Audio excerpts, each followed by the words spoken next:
Good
morning, everyone.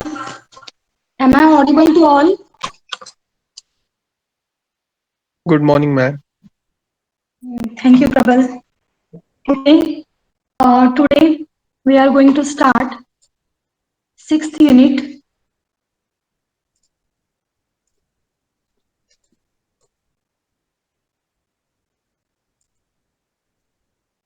that is Standard Template Library. What is STL? Introduction to STL. Then what is containers? What is algorithm and iterators? What is container? What is sequence container and associative container? Okay, there are two types of containers, sequence container and associative container. Okay, so these are the contents of sixth unit STL, Standard Template Library. Okay,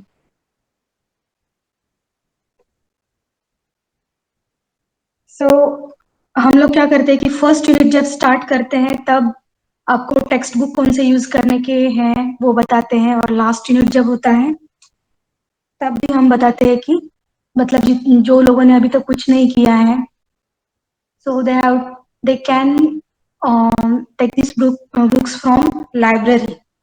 Okay. B Journey Stroud Stubb का C++ programming language third edition text book है. जो B Journey Stroud Stubb जो है वो C++ language का inventor है, उसका भी एक बुक है, वो भी यूज कर सकते हो आप. और रेफरेंस बुक है जो मैंने इसका जो सॉफ्ट कॉपी है वो क्लासरूम पे अपलोड किया हुआ है. Is that copy visible? ई बालागुरु स्वामी का जो मैंने अपलोड किया है सॉफ्ट कॉपी, किसी ने ओपन करके देखा है, मतलब वो विजिबल है या विजिबल नहीं है? बहुत सारे स्टूडेंट्स ने बोला था कि दिख नहीं रहा है, मतलब ओपन नहीं हो रहा है. Yes, anyone? ओपन हो रहा था क्या? किसी ने देखा है ओपन करके?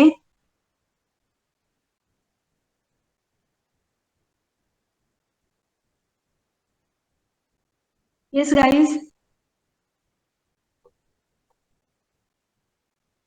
ओपन मतलब ओपन किया है नहीं? एटलीस्ट आंसर तो दे दो. Hello ma'am. हाँ यस. गुरु स्वामी का हो रहा है ओपन. ओके, नरेंद्र ना? Yes ma'am. ओके, ठीक है. मतलब मैंने ऐसे ही बोला था कि ओपन हो रहा है या नहीं हो रहा है, लेकिन मुझे सुनना था कि किसी ने ओपन करके देखा है. ओके,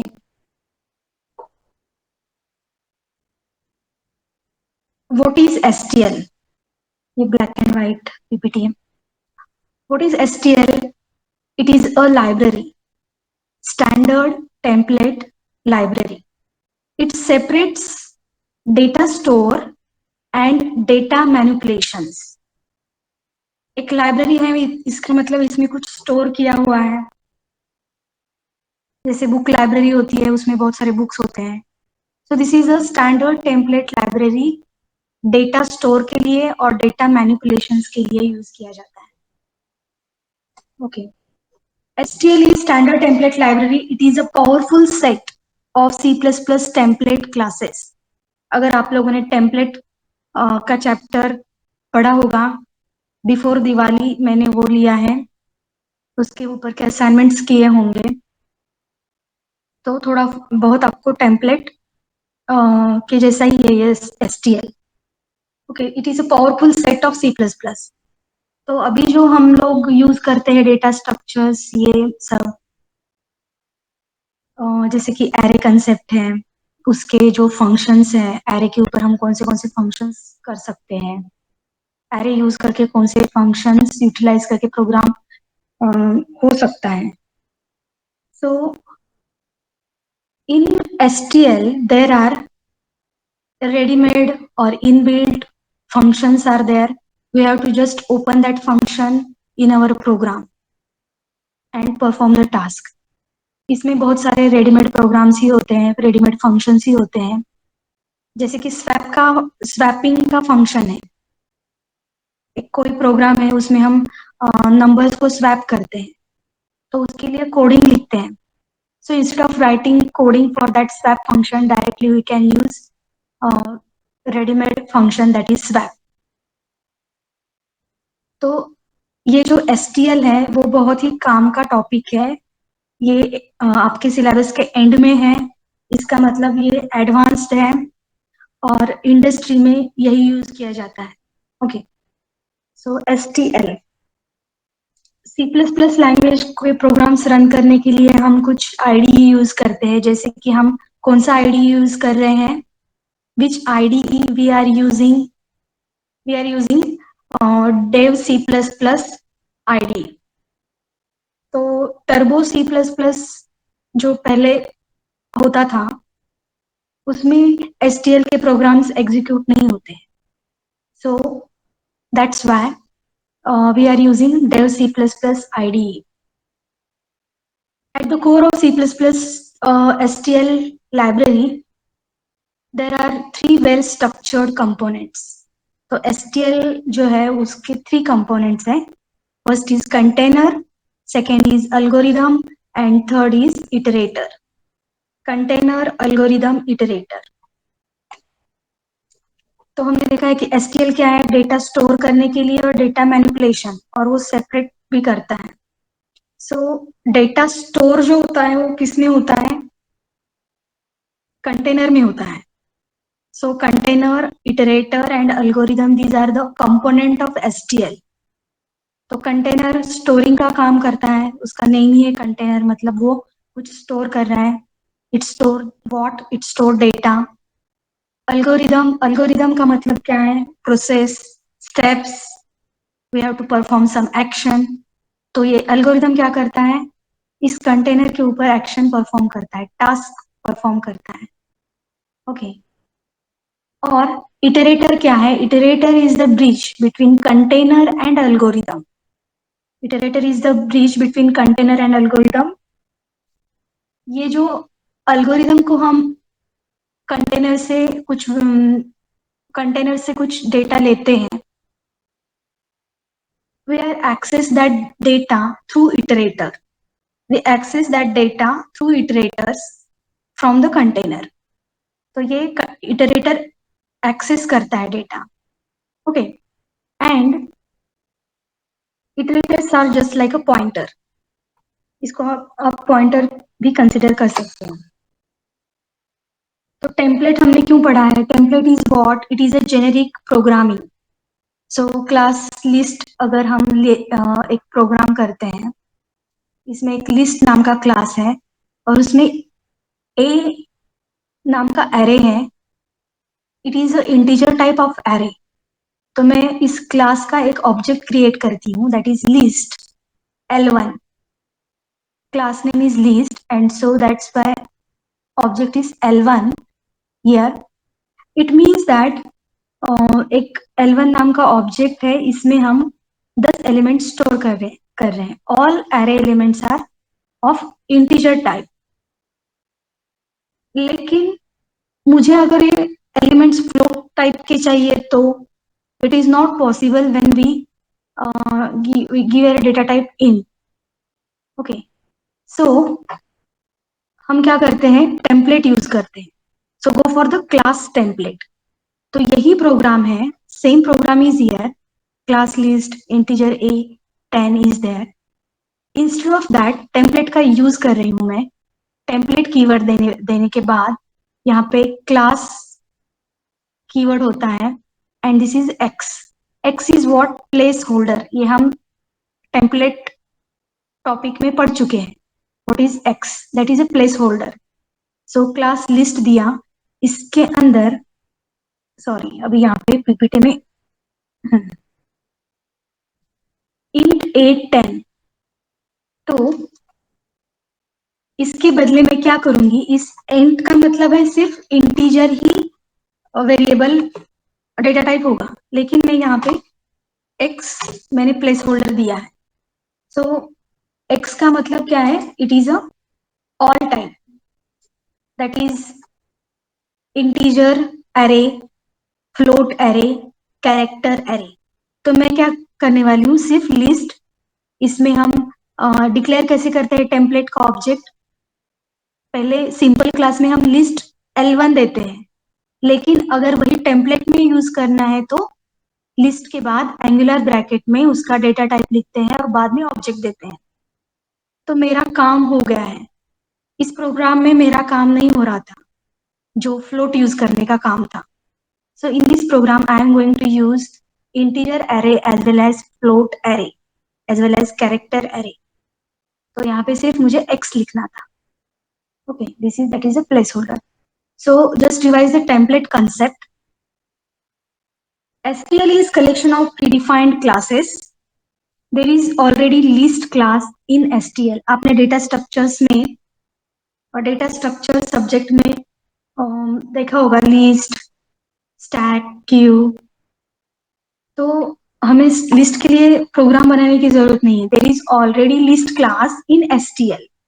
तो STL में ऑलरेडी क्लास है ये, so no need to write code for that. Directly write list, उसका डेटा टाइप और L1। Okay, now the containers are used to manage the collection of objects of certain kind. Containers are used to manage collections of objects of certain kind.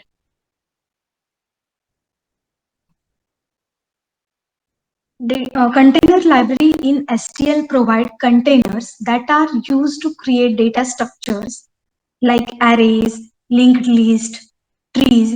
These are just the example. ये STL library क्या क्या provide करता है. These containers are generic. They can hold elements of any data types. They can hold elements of any data type. So generic मतलब for all data type, character, integer, float, etc. etc.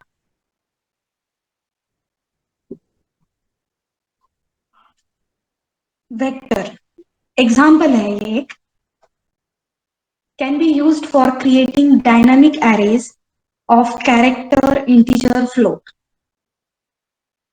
This is the example of container. Vector is example of container. What is the use of vector? Creating dynamic array. Containers helps us to implement and replicate simple and complex data structure very easily, like arrays, list, trees, associative arrays, and many more. तो container का use क्या है?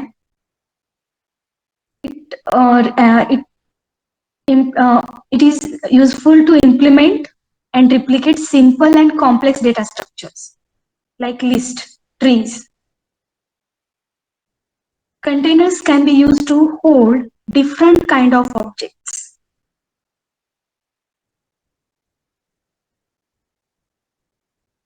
Common containers में क्या क्या आता है? Vector, Q, stack, priority queue, list, set, map. तो ये सभी डेटा स्ट्रक्चर्स जो है, these are the example of common containers.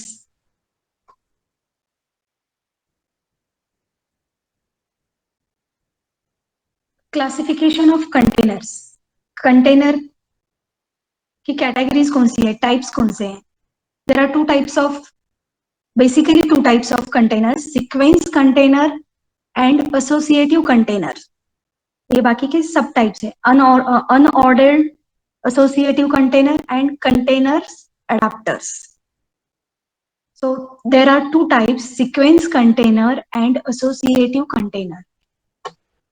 Sequence container मतलब क्या है कि ऐसा डेटा स्ट्रक्चर जिसका डेटा एक के बाद एक स्टोर होता है, like array, okay, like linked list, one by one. Associative containers, sorted data structures like map, set. तो आपने array, you are familiar with array, you are familiar with linked list, but आपको map और set ये पता नहीं है. तो associative container मतलब क्या होता है? पहले एरे समझ लेते हैं कि एरे में क्या होता है. There are index and value, 0 1 2 3, ये इंडेक्स होते हैं, उसके अंदर वैल्यू होती है. ओके, 10 20 30 ऐसे हम स्टोर करते हैं इंडेक्स में. तो एसोसिएटिव कंटेनर में क्या होता है, डायरेक्टली हम इंडेक्स नहीं यूज करते. जैसे कि सपोज मेरा एक ग्रुप है, मार्क्स एंड रोल नंबर. मेरा मुझे एक ऐसा पेयर करना है, like student name and marks. तो मेरा स्टूडेंट नेम जो होगा वो इंडेक्स होगा और मार्क्स जो होगी वो वैल्यू होगी. समझ में नहीं आ रहा होगा अभी, ये आगे देखेंगे. पहले सीक्वेंस कंटेनर स्टडी करते हैं. जैसे एरे में 0 1 2 इंडेक्स होता है, वैसे एसोसिएटिव कंटेनर में मैं क्या कर रही हूँ, student name as a index हो रहा है. फर्स्ट उसका इंडेक्स है अमित, सेकेंड इंडेक्स है सपोज अनिल, थर्ड इंडेक्स है रीना. मतलब these are the index in associative container, and what are the values? Suppose 70 60 50, these are the marks of the student. Algorithm मतलब अभी हम क्या कर रहे हैं कि जो 3 एलिमेंट्स है, कंपोनेंट्स है एसक्यूएल के, जैसे कि कंटेनर हो गया है, कंटेनर के बाद आता है algorithm. So algorithms act on container. मैंने बोला है कि अल्गोरिदम क्या करता है, कुछ प्रोसेस करता है, कुछ स्टेप्स परफॉर्म करता है. On what? Containers. They provide the means by which we will perform initialization, sorting, searching and transforming the contents of container. These are the example. कौन से action perform करता है? Sorting, searching. Algorithms library contains built in functions that perform complex algorithm on the data structure. One can reverse a range with reverse function. अगर हमें कुछ values reverse करनी है तो directly we can use reverse function. If I want to sort the elements, तो हम bubble sort का programme लिखते हैं, क्विक सॉर्ट का प्रोग्राम लिखते हैं. Instead of that we directly use sort function. No need to implement or write the code for sorting. Search in a range with binary search. Directly binary search नाम का function है, you can use. तो ये सब algorithms है inbuilt. Algorithms library provides abstraction. तो industry में जो लोग हैं वो ऐसे कुछ फंक्शंस करते नहीं बैठते, उनको छोटे छोटे कोडिंग करने के लिए टाइम नहीं रहता है. they works on big projects, so they are using direct inbuilt functions through this STL. Algorithms library provides abstraction. Okay. Iterators, अभी हमारा कंटेनर हो चुका है, then algorithm हो चुका है, then iterators. Iterators are used to step through the elements of collections of objects. These collections may be containers or subset of container. And iterators in STL are used to point to the container. मतलब algorithm में data लेने के लिए उसको access करना होता है, तो जो पॉइंट करेगा, मैंने बोला था कि iterators are like a pointer, so point to the containers and iterators actually acts as a bridge between container and algorithm. This is that I told you before. These iterators are nothing but bridge between container and algorithm. So containers store the data. Data stored in container is accessed by the iterators and algorithms works on iterator. तो ये सब उनका ऐसे function चलता रहता है. So STL have three components: container, then iterator and algorithm.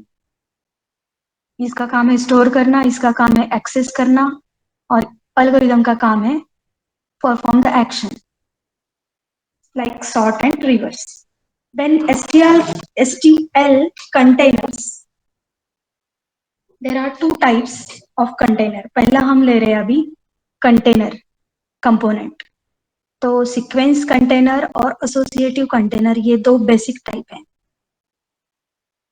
What is sequence container? Store elements in sequence, एक के बाद एक स्टोर करते हैं. एसोसिएटिव कंटेनर मतलब स्टोर एलिमेंट्स इन की value pair.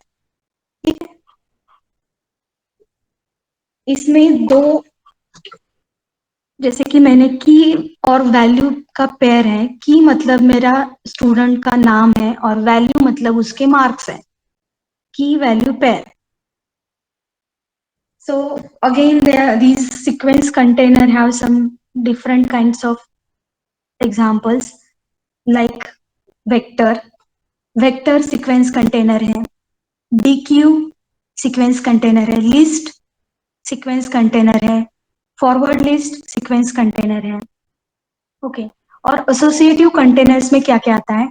Map, multi-map, set, multi-set, then unordered multi-map, unordered set and unordered multi-set. तो आपको यही याद रखना है. MCQ, this is MCQ type of question. Map is option A sequence container, associative container, C both, like this. तो आपको पता होना चाहिए कि associative containers कौन से हैं और sequence container कौन से हैं. Okay guys. Array and vector. What is the difference between array? अभी है इसमें क्या है कि ये सीक्वेंस कंटेनर जो है, इसमें से मैं वेक्टर और लिस्ट दो ही एग्जांपल्स कंटिन्यू करने वाली हूँ. ओके. बाकी जो है containers, for that you go through book और through the notes. Associative containers में मैं सिर्फ मैप और set, map and set. I am going to cover this map and set containers only from the associative containers. और जो remaining है उसके लिए आपको स्टडी करना है. So for multi-map and multi-set you go through the notes. तो array और vector में डिफरेंस क्या है? Array size is fixed, no flexibility to grow and shrink during execution. Vector can provide memory flexibility. तो vector क्या है? Dynamic array को support करता है और एरे फिक्स्ड होता है. We cannot increase or decrease the size of array, but vector flexible है. So most general purpose container है vector. अभी vector चल रहा है हमारा. vector और list दोनों ही containers लेने वाली हूँ मैं. उसके बाद associative container. Support dynamic memory. Vector being a dynamic array does not need size during declaration. तो vector को डिक्लेयर करते टाइम हमको साइज देने की जरूरत नहीं है। जैसे एरे में देते हैं size, code below will create a blank vector. अभी एरे आपने स्टडी किया है, एरे का सिंटैक्स कैसा है, कैसे उसको प्रोग्राम में यूज करते हैं, लाइक दैट वेक्टर ऐसे हमें लिखना पड़ता है। Then we have to write the type, data type, and then this is its object. तो ये STL है, तो STL स्टैंडर्ड टेम्पलेट लाइब्रेरी, इसमें सब क्लासेस है। तो वेक्टर भी एक क्लास है, vector is also one of the class. तो उसका हम ऑब्जेक्ट क्रिएट कर रहे हैं। Okay, creates a 5 element. Okay, इसमें क्या होता है कि यहाँ पे साइज नहीं दी है तो हम क्या करते हैं, वो ब्लैंक वेक्टर क्रिएट हो जाता है। लेकिन मुझे 5 एलिमेंट का कैरेक्टर वेक्टर क्रिएट करना है। Then vector char this data type, and then this is the object, and we have to write the size. Initialize 4 element char vector with a, मतलब हम यहाँ पे लिखा है does not need size size declaration, लेकिन इसका मतलब है कि विदाउट साइज देने के बाद भी हम डिक्लेयर कर सकते हैं। Okay, so this is without size declaration and these are with size declaration. तो कैरेक्टर टाइप के 5 एटम्स का वेक्टर क्रिएट हो गया है। If I want to initialise 4 elements character vector with a, तो ये एग्जाम्पल है उसका, vector then character then this is the object, और 4 एलिमेंट चाहिए तो यहाँ पे साइज देना पड़ेगा 4, और उसका जो कैरेक्टर का स्टार्ट होना चाहिए वो a से है। Just a minute. तो अगर हमको वेक्टर का प्रोग्राम करना है, hash include iostream as it is, hash include vector as it is नहीं, अभी ये नया इंक्लूड किया है। तो आपको जैसे यहाँ पे वेक्टर नाम का एक लाइब्रेरी हेडर फाइल इंक्लूड करना पड़ता है using namespace, then int में वेक्टर कीवर्ड होता है, फिर उसका इंटीजर कैरेक्टर जो भी चाहिए वो ले सकते हो। v1 v2 v3 these are the objects of this vector class. तो इसमें आप यहाँ पे डायरेक्टली भी वैल्यूज दे सकते हो या फिर यूजर के थ्रू भी इनपुट दे सकते हो और फिर इसको डिस्प्ले कर सकते हो। तो ये प्रोग्राम है, just a minute, hash include IO stream. फिर मैंने यहाँ पे वेक्टर दिया है यूजिंग नेम स्पेस std। तो वेक्टर इंटीजर टाइप का चाहिए, फिर उसका ऑब्जेक्ट क्रिएट किया v1, और ये ऑब्जेक्ट्स दिए हैं। और अभी ये वेक्टर के कंटेंट, जैसे कि एरे हम डिक्लेयर करते हैं और उसका कंटेंट शो करते हैं, तो शो करने के लिए मुझे फॉर लूप लगेगा। 0 इनिशियलाइजेशन है, i is less than equal to 4, क्योंकि ये 5 एटम्स है, तो 0 to 4 5 and i plus plus, then cout v1, एक के बाद एक एलिमेंट प्रिंट होगा, डिस्प्ले होगा। तो सिर्फ थेरी नहीं ले रहे हम यहाँ पे, थेरोटिकली पीपीटी में था, लेकिन हम इंजीनियर्स लोगों को डेमोन्स्ट्रेशन जरूरी है, तो यहाँ पे ये प्रोग्राम है। लेकिन ये प्रोग्राम रन करेंगे तो एरर आएगा, वो एरर कैसे अवॉइड करना है वो हम देखेंगे। एग्जीक्यूट हम सिंपल प्रोग्राम है, कंपाइल करेंगे। So in this program there is a error, see what is this error. यहाँ पे क्या लिखा है कि C++11 स्टैंडर्ड C++11 ये इंक्लूड करना पड़ता है। ओके, अगर आप कोड ब्लॉक्स पे प्रोग्राम कर रहे हो तो जब फर्स्ट टाइम प्रोग्राम करोगे ये वेक्टर का तो एरर आएगी। तो इसको अवॉइड करने के लिए क्या है,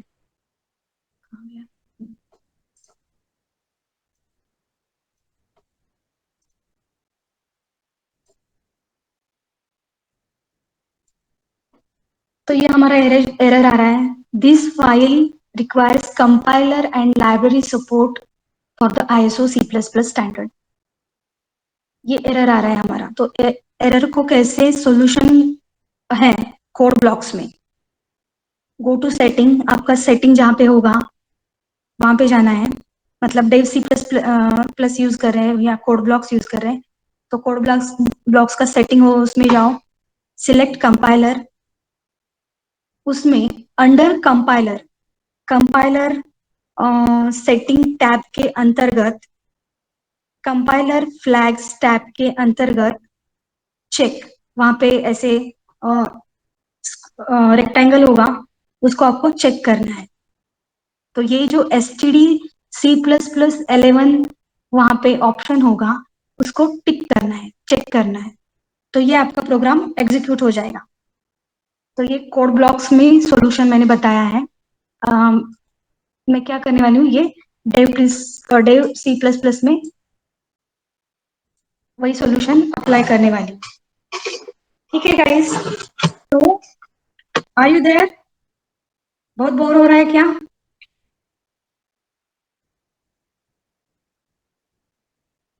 M I audible? Yes, ma'am. Yes, ma'am. Yes ma'am. Okay, thank you. कैसे है कि एक आईटी स्टाफ के आईटी डिपार्टमेंट के स्टाफ ने एक प्रैंक किया था। लेक्चर को इन किया, स्टूडेंट को 5 मिनट पढ़ाया और फिर खुद को म्यूट कर दिया और बैठे रहे 10-15 मिनट उन्होंने वेट किया। Not a single student ask him कि सर आपकी आवाज नहीं आ रही है।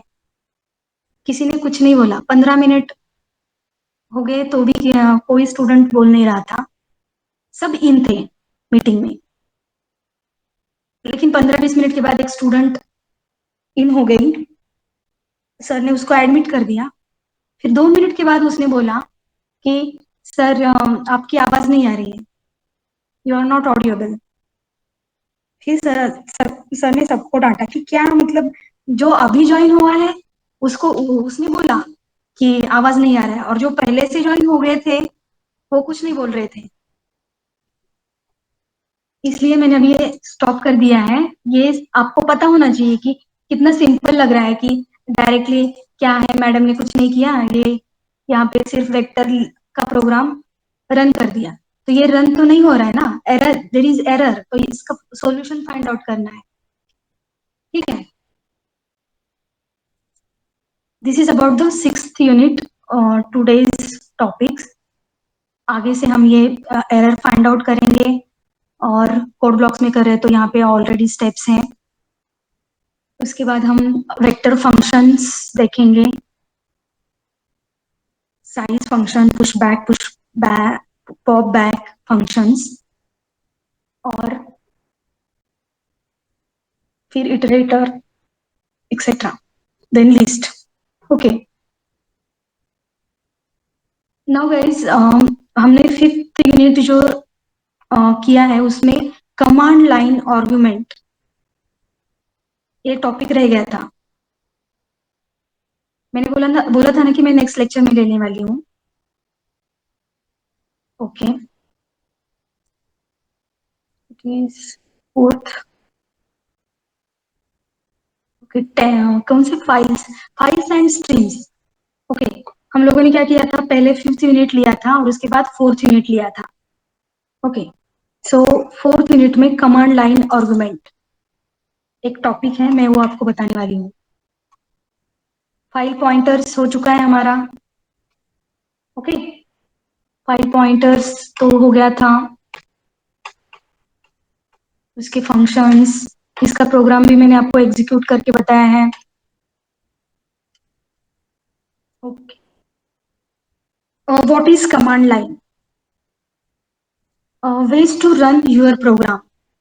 How many ways to run your program? हम लोग प्रोग्राम एग्जीक्यूट करते हैं तो उसके प्रोग्राम्स रन करने के तरीके कितने होते हैं?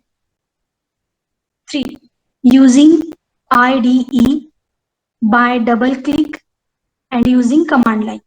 तो यूजिंग IDE मतलब ये मेरा IDE है डेव C++ का, तो मैं यहाँ से execute and compile and run करती हूँ। ओके, ये एक तरीका है। और दूसरा है bye double click.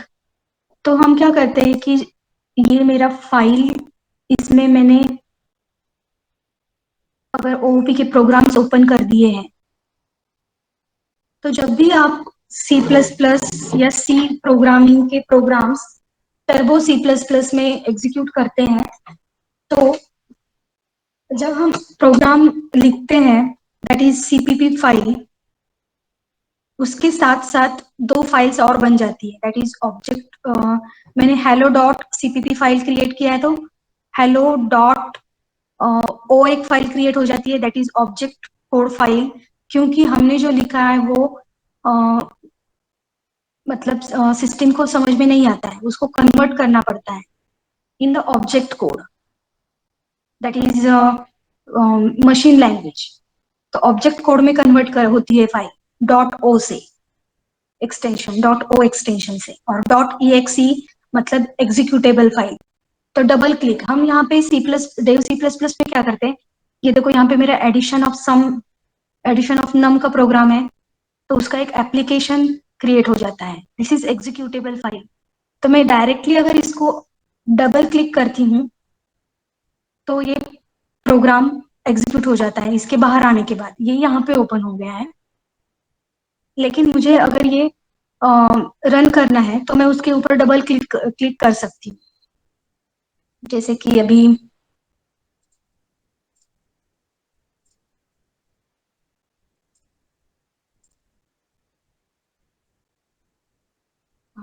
OPL, OPCGL, here is OP and this is application file, तो इसको मैं डबल क्लिक करती हूँ तो ये रन होता है।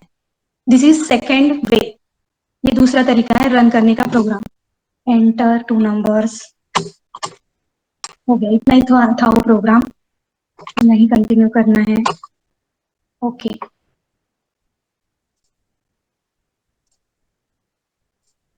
So what is command line, और दूसरा है using command line. Using command line, तो ये हम अभी लेने वाले हैं, 10 मिनट और हैं। Are you getting bore? No, ma'am. Okay, thank you. तो यूजिंग IDE मैं वो प्रोग्राम रन कर सकती हूँ, बाय डबल क्लिक रन कर सकती हूँ। यूजिंग कमांड लाइन, तो यूजिंग कमांड लाइन कैसे करते हैं program, file, then this is the, पहले से मैंने OOP में एक CMD नाम का फाइल लिखा है। ओके, सो आपको क्या करना पड़ता है अगर कमांड लाइन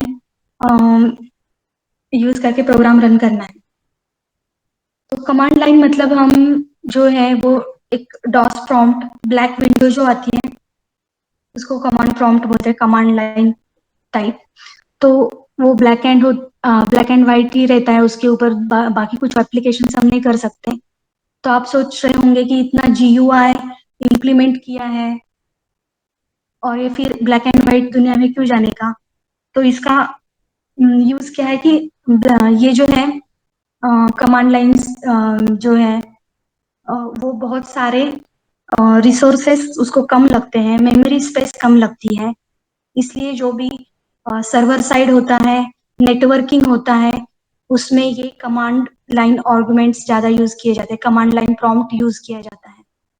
तो आप बहुत बार देखते होंगे कि इस टाइप का विंडो बहुत बार यूज करते हैं नेटवर्किंग में, देन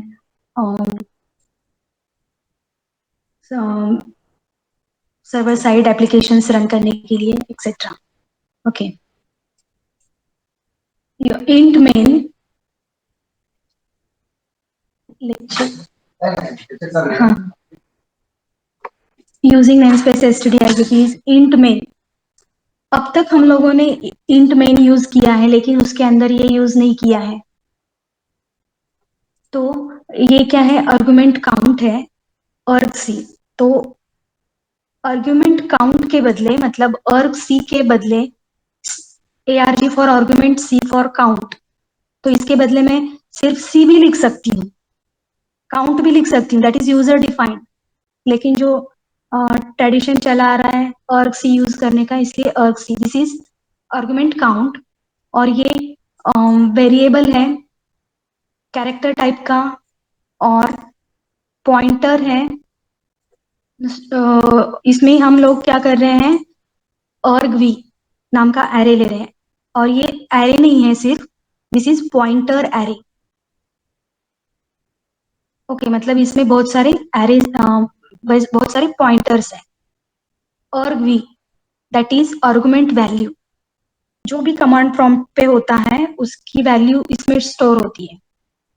ओके, तो जनरली हम लोग क्या करते हैं, कोई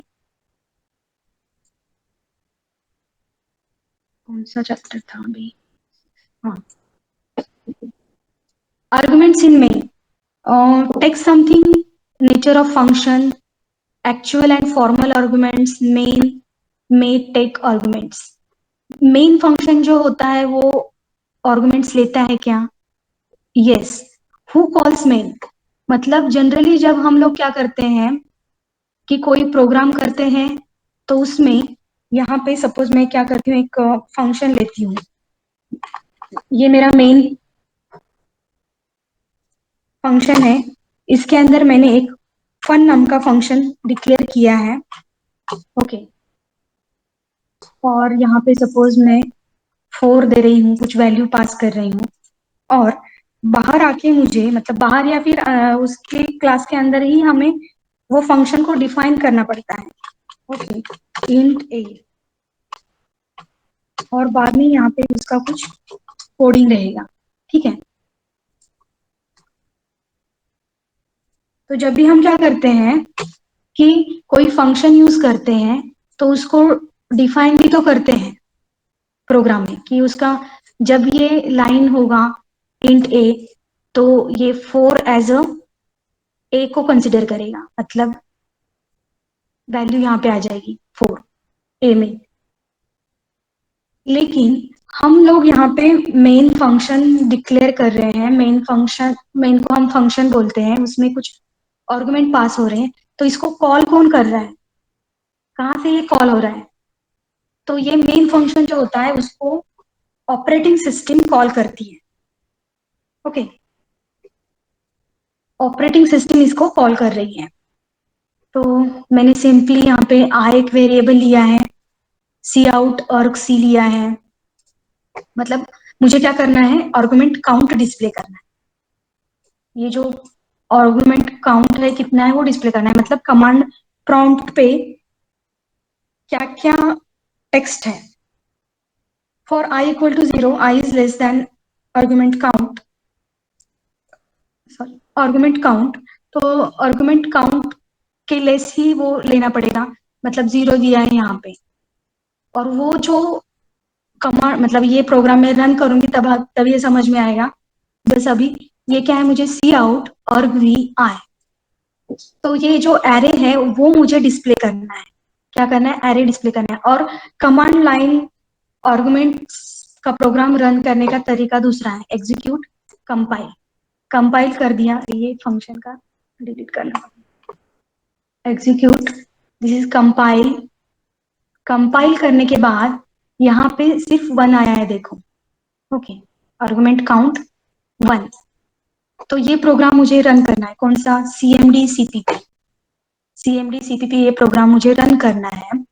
तो इसका पाथ, इस फाइल का पाथ मुझे चाहिए,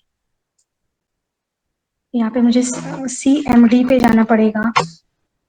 तो ये हमारा कमांड प्रॉम्प्ट है, यहाँ पे cd डॉट डॉट करके उस फाइल से बाहर आना है।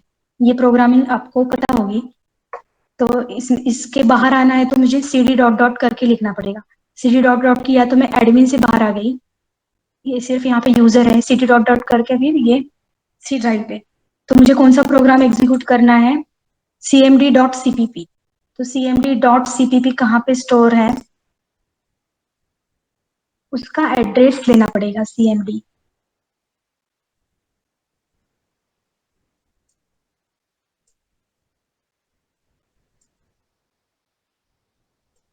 OOP CGL फोल्डर में, OOP फोल्डर में उसका पाथ है, वो मैं वहां से भी ले सकती थी, CMD,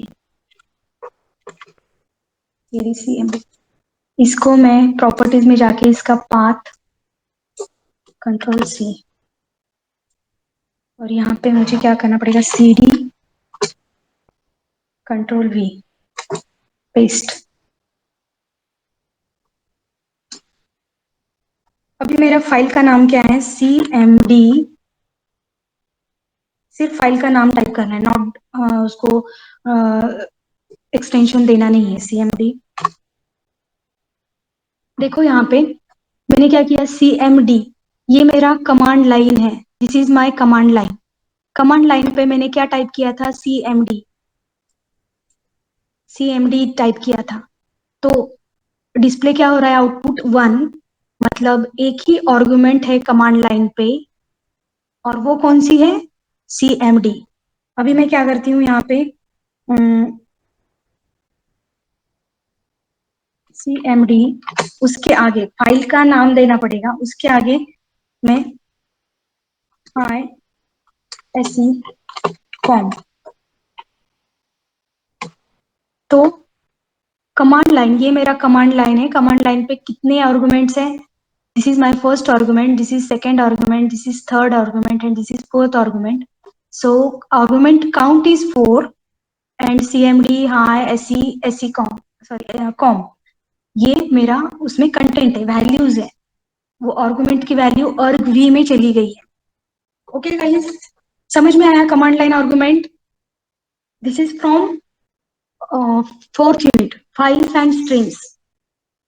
तो अभी हमारे first, second, third, fourth, fifth 5 unit complete हो चुके हैं, 6th यूनिट STL चालू है। तो ये पार्ट मैंने 6th यूनिट चालू करने के बाद क्यों लिया है, 4th यूनिट का पार्ट?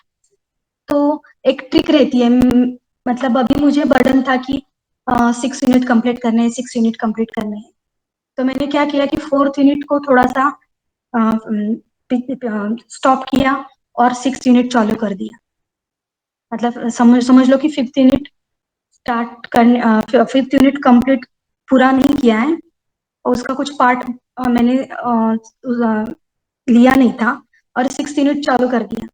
तो मेंटली मैं पॉजिटिव रहूंगी कि अभी मेरा 6th यूनिट चालू है, तो मुझे अच्छा फील होगा। वैसे भी आप ये ट्रिक यूज कर सकते हो एग्जाम में। तो फर्स्ट यूनिट के लिए ही आप 5 दिन मत दो, मतलब फर्स्ट यूनिट का कुछ पार्ट बाकी रखो, फिर सेकेंड यूनिट चालू करो। तो उससे क्या होगा कि आपको मेंटली पीस भी रहेगा, मतलब मेंटल पीस मिलेगा कि अपना सेकेंड यूनिट चालू हुआ है। नहीं तो फर्स्ट यूनिट का ही अगर आप करते रहोगे तो बर्डन आएगा कि मेरा second, third, fourth, fifth unit कब कंप्लीट होगा। तो इस ट्रिक से काम आपका कम नहीं होने वाला, सिर्फ एक मेंटल सेटिस्फेक्शन मिलेगा कि हाँ चलो, ये यूनिट मेरा सेकेंड यूनिट चालू है अभी फर्स्ट यूनिट के बाद। ओके ओके गाइस, आ गया Google Meet, just a minute. तो सभी पोर्शन कवर होने वाला है।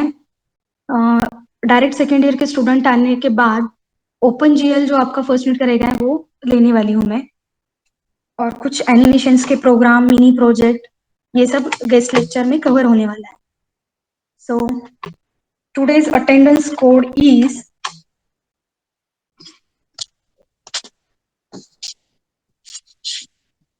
Okay guys, are you